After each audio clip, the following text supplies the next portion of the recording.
Welcome to another episode of The Worthy Physician. I'm your host, Dr. Sapna Shah-Haque, reigniting your humanity and passion for medicine. With each episode, we bring you inspiring stories, actionable insight, and expert advice. Get ready for another engaging conversation that could change the way you think and live. As a physician, your income is your greatest asset. Protect it with Pattern Life, the easy, stress-free way to find the right disability insurance. With unbiased comparisons and no jargon, Pattern helps you to choose the best policy for your needs. Secure your future today at Pattern Life. The link is in the show notes. Let's dive in. In this episode, I return with Dr. Maha Mohamad, and we discuss how do we actually lead as women physicians. There's a stereotype for women to show up, be silent, and hold space. But today we're going to challenge that. How do we use our feminine nature to lead and lead from where we are? How do we lead as women? This is definitely the hot topic now. I think showing up would be the first thing that a woman as a leader can do to herself and to others. Showing up to events, showing up to meetings, showing up to gatherings, that's really important. Second, having something to say. Like, even if you need to prepare what you need to say, like, those meetings matter. Your voice matters. And this is where it starts from. If growing up, when you see a woman who is leading in her own space, that is such a powerful scene. You would feel like, I just want to be that woman when I grow up. So I think we have a lot of ways to go, but starting with showing up would be the best approach. What do you mean by showing up? Occupying your space. Know that you are worthy of being there. And as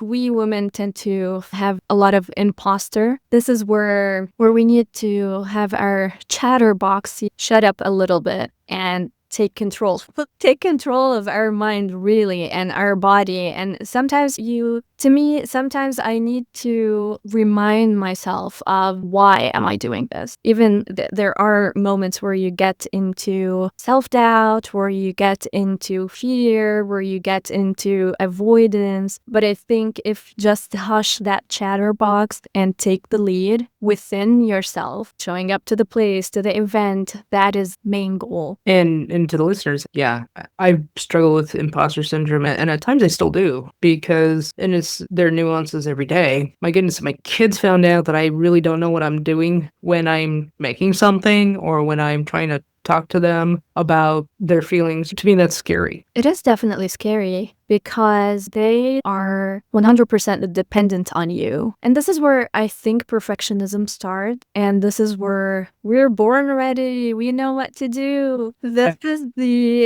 I don't know, I would call it's a toxic positivity and a toxic confidence, because it definitely doesn't come this way. I think if we start telling them, we'll explore this together, mommy doesn't know everything, we'll find out, we'll work on this together, I think that expands horizon and gives them the notion that not everything is set in stone, but we can develop, we can learn more and get to our answers. And I bring that up as an example because, like you said, kids depend on the parents, going back to our discussion at the beginning, that we're the most vulnerable species when we're born, and we lose that vulnerability. And having kids has been a life-changing event, but it's made me a better person, because I've sat down and talked to them, and you know what? I don't know how to handle this right now, because parenting, we don't get a manual. I've never been through this before, so I'm still learning how to be a mom to you in this situation. And my son kind of looked at me like, oh, okay, we'll learn together. Wow. Yeah, he was 6 and we were having a discussion about something. He was really upset and he was having a meltdown. I don't know what to do. I don't have the answers to why this happened. And it was something so trivial now, I don't remember the exact details. But I'm like, look, I'm sorry that I did something that you didn't like. It might have been like throwing something out, that it was something he drew or something that he wrote, and I didn't know it was in the pile of newspapers that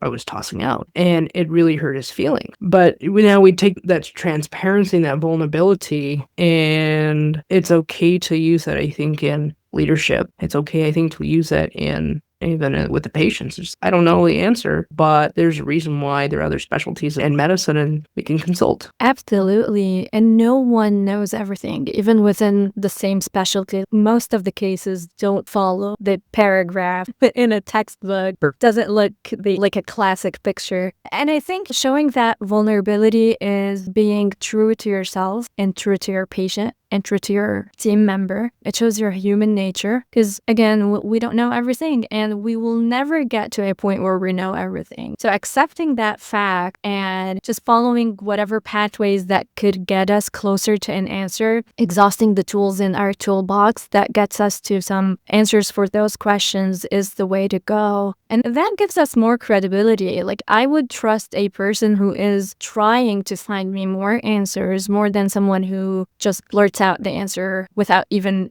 backing it up with evidence or knowing what they're talking about. And again, like, I think this applies to all aspects of life rather than just a patient encounter by itself. I couldn't agree more. Listening, quit doubting yourself. I think it's okay to go in with vulnerability when used at the proper time. That does not mean to say that you need to be vulnerable and say, I don't know the answer right at the beginning of the meeting, because you have to balance that confidence with vulnerability. One really powerful book, even a podcast or a video cast, if you could find it online, there's plenty of them, but the book is Never Split the Difference by Chris Voss. And I absolutely love that book because it goes over negotiation. And it's just, what do we have to negotiate? But think about how many times we have to negotiate time or negotiate a plan of care, negotiate with family, friends, kids. And so it's going back to communication, going back to body language, and the cherry on top is my favorite. I'm a visual learner, so it's going to be his masterclass on masterclass. Why? Because, again, we're not taught these nuances in medical school or training past that. And if most of our communication is nonverbal, and we need to be mindful of the way we interact, even with ourselves, even if I sit here like this, right? I'm mad, or I'm cold, or I don't want to be here. That's truly not the case. It's probably about that I re-listen to it or rewatch the masterclass. Even going through a book you've already read or something you've already listened to, you can always take away an extra point, which, going back to the fact that we don't know everything and having a mindset of constantly learning and constantly improving,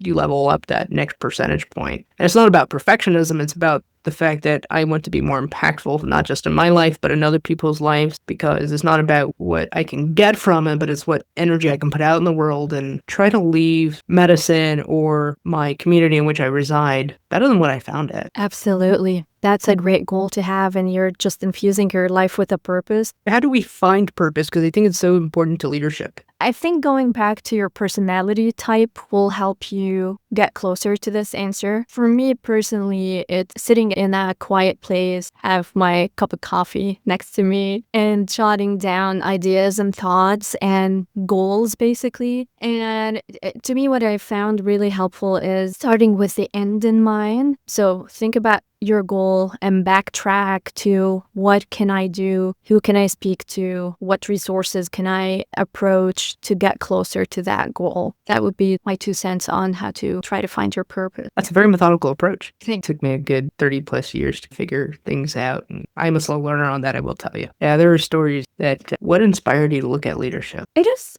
a series of experiences and situations that I was involved in, and I really didn't know what to do.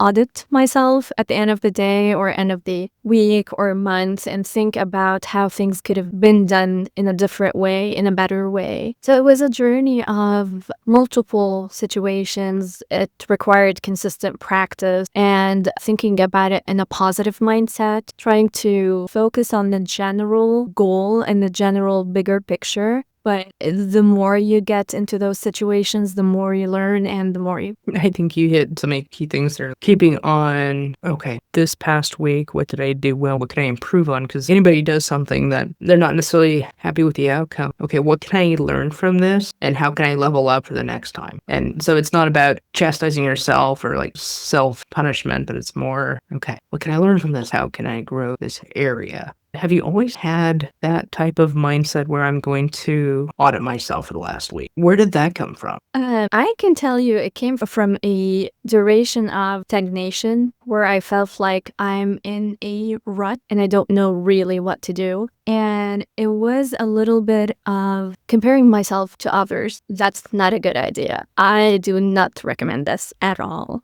And this is when I started listening more to inspirational videos, trying to find my purpose and trying to reignite my passion for doing the things that I like. I need to learn this about myself. I'm not a machine. Even a computer sometimes freezes and needs some time down. Take your time down, take a break, relax, and you'll come better the next time. And the only person that you need to compare yourself to is yourself from the past. That was basically what made me focus my energy and time on getting better for the sake of myself, for the sake of fulfilling my goals, and not trying to impress anyone, not trying to compare myself to anyone or be better than anyone. The only person I want to be better than is myself from the past. It's very powerful. And at what age did you learn that? I think it was around 24, 25 when I got to a point where I was really not impressed by what I'm doing. I was still in med school, but I lost my passion for some time. And then I think to me, it was at a point where I started comparing myself to my classmate, and then I didn't get to where I want to get. And I didn't feel authentic, basically. It was not me. It was as if I'm trying to copy someone and wear their personality like a jacket. But it didn't feel genuine. It didn't feel right. And that's when I realized that, hey, you yourself have your own unique character, your own values, your own way to conduct yourself. Everybody does. And that's why we don't have to be in a competition. And since then, honestly, I never asked any single body about their achievement. Or when we were little, we used to ask, oh, how much did you score? Is it a 98 over 100? Toward the end of the day, it really doesn't matter. What matters is if you gave it your all, if you were present, if you tried whatever you can do, regardless of the outcome, you went through this journey. And it's always about the journey rather than the result. That's really hard to accept as a human being when we want to try to control every aspect and every variable. But the truth is, we have no control over anything outside of ourselves. What's one last word of wisdom for today? I would say know that you will not know everything. We are lifelong learners. Just accept that fact and you will become really a super woman or a superman. Thanks for tuning in to another episode from the Worthy Physician Podcast. If you enjoyed this episode, be sure to subscribe, leave a review, and share it with someone who'd love it too. Don't forget to follow us on YouTube, LinkedIn, Instagram for more updates and insights. Until next time, keep inspiring, learning, growing, and living your best life.